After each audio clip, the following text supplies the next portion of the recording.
You've just stepped into the only place where Hornets sting, Panthers growl, and 49ers try not to blow a fourth quarter lead. Welcome to the Buzz and Roar Show, hosted by a guy who loves sports named Ethan. We're talking Queen City sports with just the right amount of bias and way too much caffeine. Let's get it going.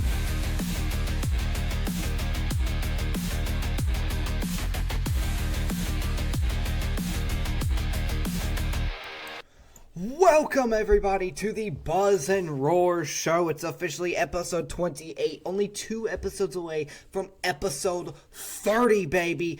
Give me a round of applause. Yes, though, I have a Panthers jersey on with the Hornets hat and LaMelo Ball down my shirt.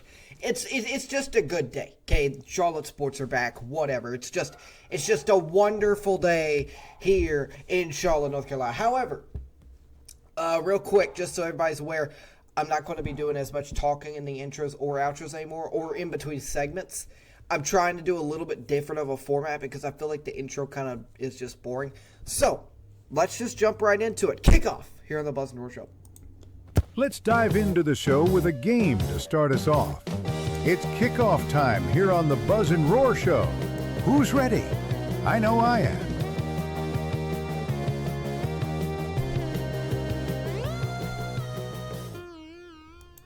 All right, so kickoff time here on the Buzz and Roar Show. Of course, my camera looks different. It won't look like this for long. But kickoff time here on the Buzz and Roar Show. We're doing another sports, okay? It was really fun last time, and we're doing another NFL one. So let's just jump right into this. I guessed Bryce Young to start last time just to kind of like see like what everything was. We're going to figure it out here, though. So, United States older than 24. Let's try, okay, this is going to sound crazy, but it's the AFC. Let's try Travis Kelce real quick, just to see if it's older than him. Okay, no, he's like in the middle of those two. I almost told him, hold on, let me go, gosh, actually, maybe Kyle Murray? Oh, Kyle Murray. I just said Kyler Murray. He's probably still listed as a Cardinal, though. And he got traded to the Vikings. Okay, so it's not him. Let's go. No, because I'm still going to guess him just to... I'm trying to... the first couple ones, I try and just get like a general kind of age. Okay, so he's lower than 28, older than 24. So now we need to figure out. He is AFC. Let's go with, I don't know. Let's just do Josh Allen. Let's again I have 10 guesses. We're going to be fine if I just find out the division first. Let me find out the division I want to go to next. I just did AFC East, and I've done AFC West. There's only 4 divisions, so it should be semi-easy. I did that. Let's go Lamar Jackson. Might as well. Okay, Lamar Jackson. See if it's... Okay, so it's the AFC North. So that cuts it down. It's not the Ravens, though. Is it the Steelers? Is it the Steelers? Let's go Roman Wilson to see if it's the Steelers. I'm kind of running out of guesses here, and that's kind of terrifying. Okay, AFC North. It's not the Steelers, though. Huh. I've only got a couple ones left. So it's the AFC North. Yesterday's was Felipe Franks. A new Panther, by the way. I didn't even notice that. A brand new Panther. 1, 2, 3, 4 guesses left. I've got 4 guesses left, and I haven't even found out the team yet. I just need to figure out the team. Because, hold up. It can't be the Ravens or Steelers. Let's go. Let's take a shot in the dark and go with a position I haven't done yet. Let's go defense. And let's go actually, no. Let's go offense, but let's go wide receiver. Oh, never mind. I just did wide receiver. I'm not going to do wide receiver. Let's go. BJ Hill. I keep forgetting to click it. BJ Hill.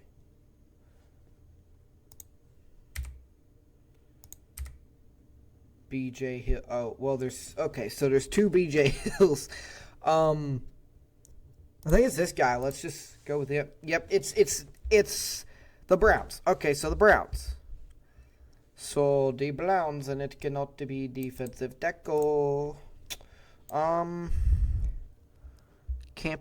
it be running back? Okay, it could be run. So we could still be on the offensive side of the ball. And let's try that. Let's go Quinshawn Judkins. Okay, so it is the Browns. It is the United States. It's older than 24, less than 29. Actually, less than 28. So that's a 4-year difference. Huh. How old is Jerry Jeudy? He's 26, so that actually would fit within the requirements, but he's a wide receiver. So mark that off. His number is more than 17, less than 87. That's not a very good way to put it. Zion Johnson. Let's try him. It would be the last position on the offensive side of the ball to go with. And it's not. And has the headshot been revealed yet? It has. Well, he's in a Bills jersey. Okay, so now here's where it gets confusing. Because he's in a Bills jersey. It can't be Sam Kamara. He's probably... Let's go linebackers.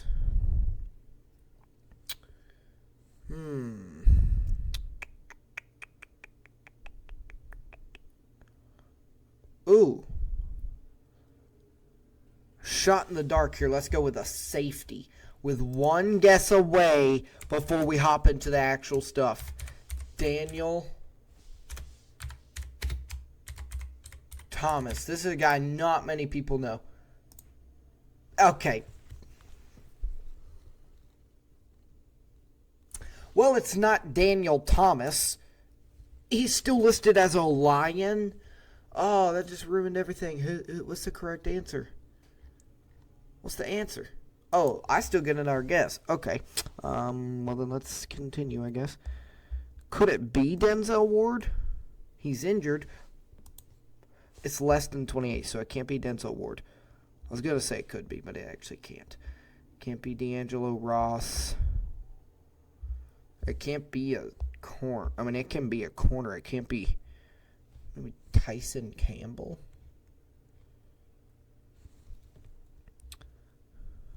I mean, like, I know who that looks like. It looks like the running back for the Bills.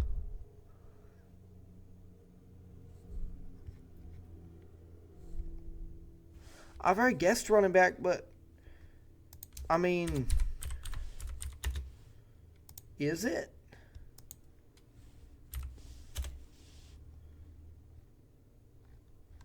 No, probably not. I'm going to do it anyways. In the arms. Wait, I just keep going? Nah, I want to know who it is. Hold on. I guessed it 10 times. I get to search it up now. I'm going to use the Google image search on that headshot right there. Let me see here. The headshot right here. By the way, we've got some Panthers breaking news. I'll talk about it in a little bit. And by the way, also hit that subscribe button. Oh, man. Let's see here.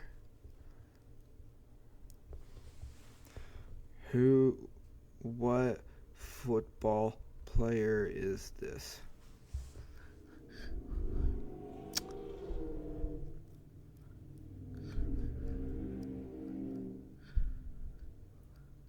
Amon-Ra St. Brown.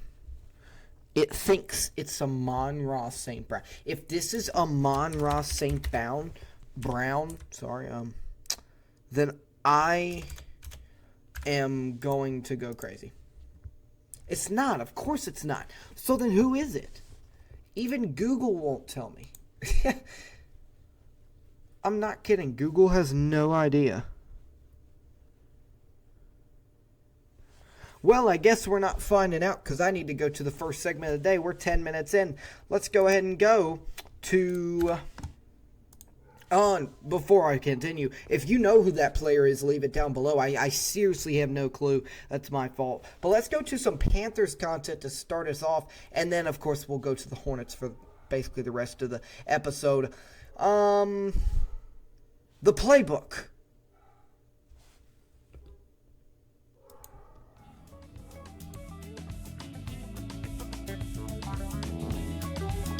Let's get ready for some X's and O's, because it's time for the playbook.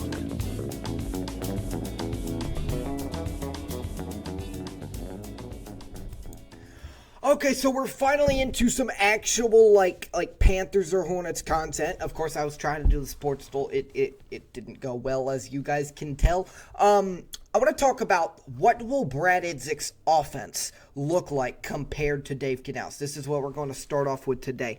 Let me go ahead and compare them, and then I'll kind of talk a little bit more in depth. Dave Canales, he had like a more two running back centered, heavy load, play action offense. Okay, he had this like bunched up offensive line all the time with like three tight ends. Bryce fakes the handoff to Chuba, runs the other way, and then Chuba goes on a wheel route or something like that. Okay, now Dave Canales' offense is going to look a lot different. I'm taking this off. That hurts. But Dave Canales' offense is going to look a lot different than what we're about to see this year with Brad Idzik. And I don't think anybody's ready for it, okay? Because once again, Dave Canales, he has this like bunched up play action pass type of offense. Brad Idzik, he plays completely different offense. He has like just 5 offensive linemen usually. He usually has a pass basically every single play. Okay, and because of that, because of the fact that Brad Idzik does have a more, pocket throw, scramble if you need to, short yard runs, and like tons of passing on the offensive side of the ball. I mean, usually you see a lot more,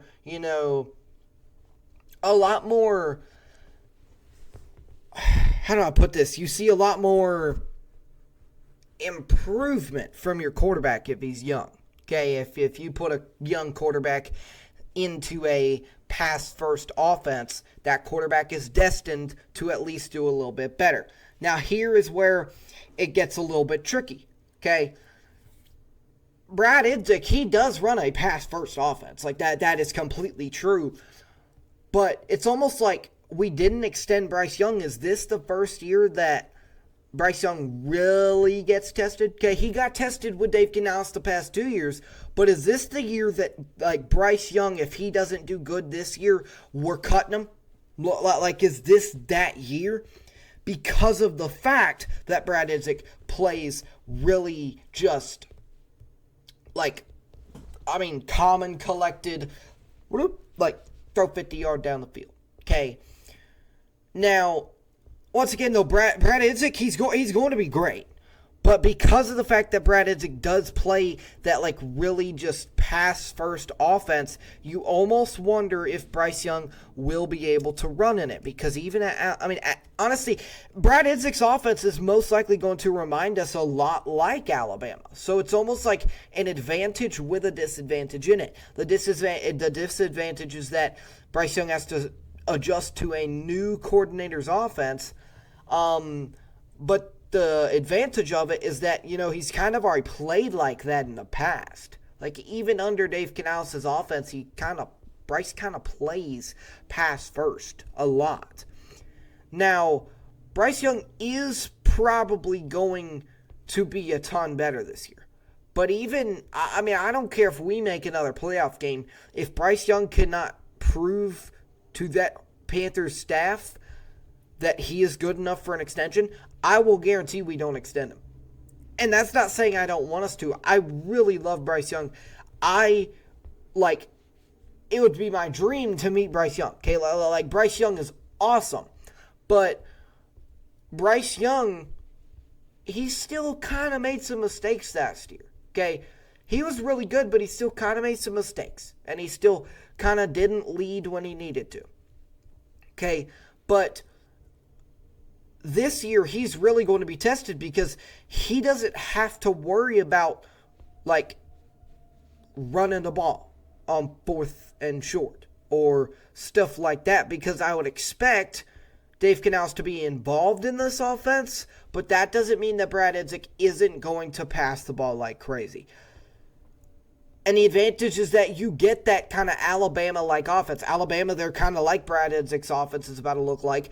Alabama kind of like runs the ball on first and then passes 60 yards down the field on second and third. Bryce Young, with this new Panthers coordinator, Brad Idzik, and I'll talk about that in a second. I'm not trying to divert. He is going to have kind of an Alabama-type offense. He's going to pass the ball, maybe run on first, maybe run on second if you gained like 8 or 9 yards. But otherwise, pass the ball on second, third, and fourth, run on first. Okay, it's going to be kind of a simple offense that teams will, I don't want them to figure it out quickly, but I have a feeling teams are going to kind of figure out quickly. So I do hope that Brad Idzik's first year of Panthers coordinator is going to be adjustable, if that makes sense. I hope he isn't just like all the time like, okay, we need to pass this ball or we need to run this ball. Like I hope that Brad Idzik can adjust to the defense well. That's my one worry about Brad Idzik. If I'm correct, and let me search this up before I get you guys all off key as well. Hold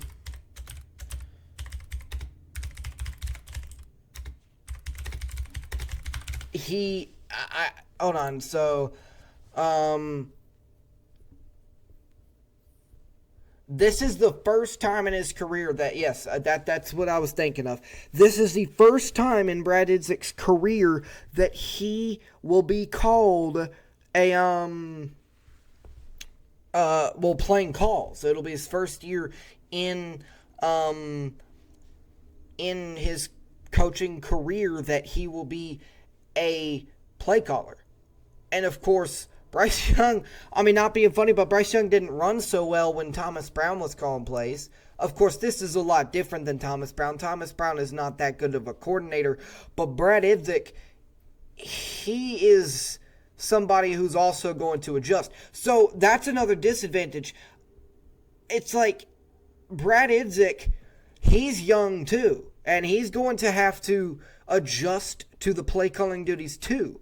So I would expect a loss or two in the first 3 weeks. Hopefully not, but I would expect it. Because Brad Idzik is definitely not like the most well-renowned coordinator that would just get hired anywhere. Okay, Brad Idzik is somebody who is once again really good, but he's never called plays. He's going to have to figure out how to call plays. And he's also going to have to figure out how to continue to develop Bryce Young. So it's kind of like you're just adding like a huge element of calling plays onto what he's already been doing with Dave. Okay. And like I mentioned earlier, I do believe that Dave Canales will definitely be extremely involved in this. Okay.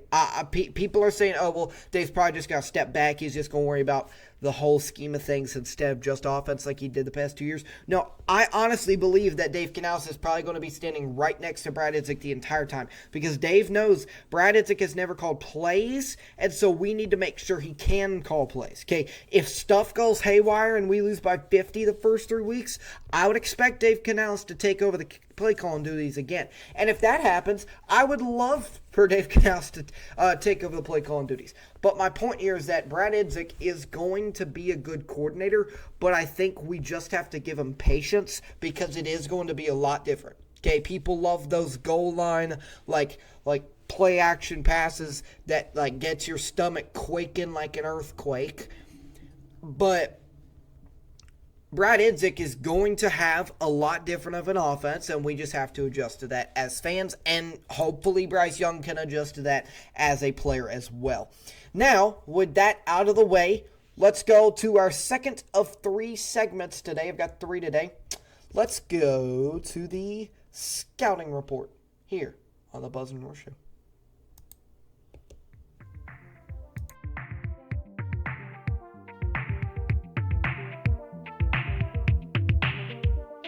It's time for the scouting report. Key matchups and more for this week's Charlotte sports teams.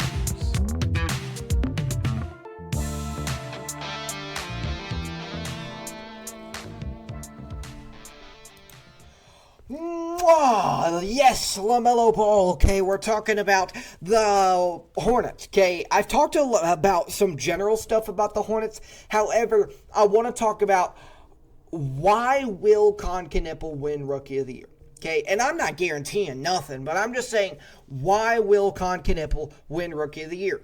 Okay, and I can tell you exactly why.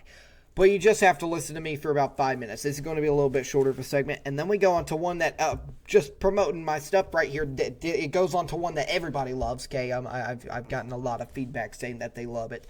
The 2-minute drill. Who said that? No, but scouting report. Why will Con Knippel win Rookie of the Year? I actually do think Con Knippel is going to win Rookie of the Year. And I think, number one, the Hornets and Panthers will both have Rookie of the Years, which is just great signs in Charlotte. But number two, Con Knippel, I feel like he's done so well from the three-point line, and that's kind of like a modern game thing to do. The three-point line is like a modern day strategy. I do believe that Con Knippel will win Rookie of the Year because of how much Cooper Flagg has been getting injured, and also because Con Knippel is a really stinking good player. Like, he's not just any like tiny little player that like doesn't do nothing about anything. Like Con Knippel is a awesome, amazing player. But the problem with it is this. Knippel, I feel like he has some disadvantages to his game. And that's why I do kind of think I'm a little bit worried about if Knippel will win Rookie of the Year or not. Because Knippel, he shoots a bunch of threes, and the disadvantage in his game is that Knippel's defensive side of the ball kind of slows down a little once you focus so much on offense like we've seen him do. Now, I'm not discrediting Knippel at all. In no way, shape, or form. I'm just saying he's definitely not fully developed yet. And that's my only, concern. I think Cooper Flagg is, I'm not calling him, a bust, but I do think Cooper Flagg was so good in college. In fact, I'm calling him the opposite of a bust, but I do think Cooper Flagg was so good in college that he is almost 100% developed. Because he developed so much under legendary coach John Shire that Knippel didn't. Knippel did play for Duke, and let me slow down. Knippel played for Duke, and he also developed under John Shire. But what was the main guy when Cooper Flagg was on Duke? Cooper Flagg himself was the main guy. Okay, nobody was going out there and saying, oh, Knippel's so much better than Cooper Flagg. I wish we didn't even have Cooper Flagg. We need Knippel more than Cooper Flagg. No. That's a stupid thing to say, and nobody in their right mind. If you were a Duke fan in this comment section and comments, oh, Knippel's so much better than Cooper Flagg, maybe now, but 2 years ago? 1 year ago? No. Okay, Knippel is way better now. Cooper Flagg was the now at Duke. Knippel is the now in Charlotte. Okay? Because Knippel just has this game to him that, once again, I called it modern. I've noticed a lot of the Rookie of the Year awards have kind of gone to candidates who are either just really good and number one overall, or it goes to people who are absolutely incredible right now players. And Knippel, we went on a 4-14 stretch to start the year. We were 4-14 to start the year. Yet guess what? Knippel was still in his now moment. Okay? Knipple has never been a guy who I would not say could start on any team right now. I think he could start on the Warriors. I think Knipple could start on the Timberwolves. I think Knipple could start on the Thunder. I think Knipple could start anywhere. And that's proof, and that kind of is where I get the whole Knipple is going to win Rookie of the Year above Cooper Flagg thing. Because I do believe that Cooper Flagg, once again, not discrediting Cooper Flagg at all. Okay, I'm a Tar Heels fan. It hurts to even say that I love Knipple because he's a Duke player. But Knipple is definitely better right now. And if you look a month ago, he was better then. If you look to January, he was better then. Before January, Cooper Flagg was winning Rookie of the Year by I'm pretty sure Knipple was like third or fourth. But now, Knipple has absolutely dominated the past couple weeks and the past couple months in general. I mean, I don't see a world where you could not give Rookie of the Year to arguably Steph Curry 2.0 and arguably one of the greatest, just magnificent rookies that the Hornets have ever had. Okay? But once again, I do think that Knipple will win Rookie of the Year no matter what. And the main reason, and here's where it gets crazy, the main reason is not because, he's so much better. It's because, Cooper Flagg was injured. If Cooper Flagg was never injured, I actually do think Cooper Flagg would have won Rookie of the Year. But Cooper Flagg's kind of been a little bit injury prone this year, and that's kind of led to Knipple going up and up and up in that Rookie of the Year race, the Kia Rookie of the Year race that we see every week, okay? I mean, Knipple has just shown a talent to him that personally I think Cooper Flagg has shown, but I don't think he's shown it as much as Knipple has. And so now we're heading to, once again, one that everybody loves. Let me pull it up. Thank you for listening to the Knipple Rookie of the Year talk. We're going to the 2-minute drill.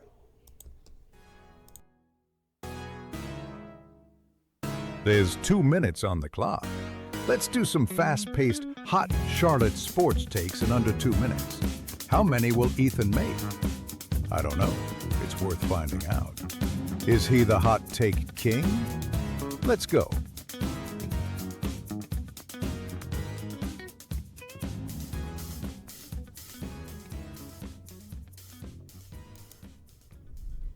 Am I the hot take king? I'm being honest, when I get merch, I'm going to make a hat that says hot take king on it with my logo next to it. Like, that is just a quote that is going to stay here forever. But the question is, am I the hot take king?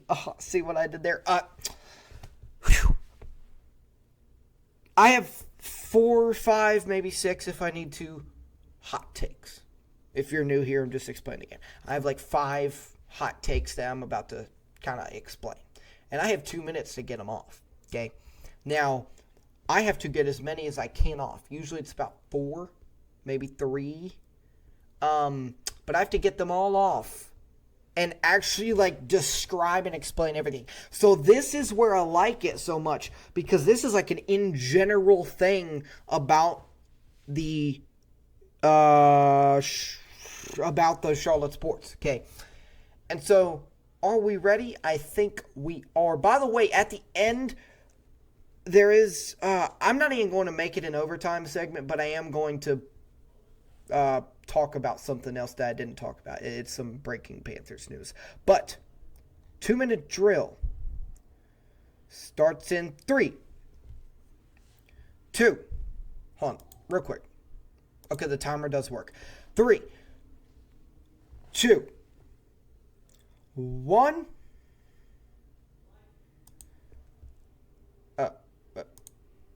Go. All right, so first of all, I want to talk about how the Panthers will go above .500 this year and will win one playoff game. I think Brad Idsek's offense is going to confuse a bunch of defenses earlier on in the year, and that will lead to, because of the fact that it's a culture shift here, it will confuse a bunch of defenses that we go up against earlier on in the year, which will lead to a lot of points scored, a lot of games won, and a lot of beautiful plays by Bryce Young. So I do think that the Carolina Panthers, with this bolstered up defense, this bolstered up offense, will win one playoff game this year.